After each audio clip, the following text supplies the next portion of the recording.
We'll guide you through how to turn on and get predictive text on a Samsung phone keyboard. If you find this useful, then consider subscribing and liking the video.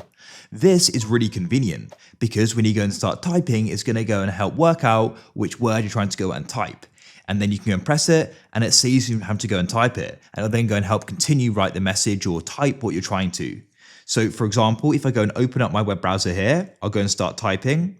You're going to go and see nothing goes and appears. It just remains the same. So let's go and change this so we can get predictive text and go and type a lot faster. So to get started, come back to your home screen. Now you need to go and swipe up like so, and you want to go and locate settings. You can always go and search for it at the top if needed. Otherwise, just go and find it and you can then go and tap on it. Now in settings, you want to go and find the option for general management. So you can go and scroll down and you can go and find that. As you can see, here it is.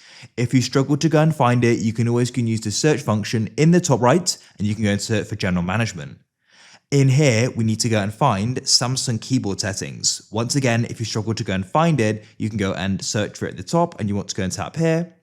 And then in smart typing right at the top, you should go and see the option for predictive text. And so what you can do is go and turn that on.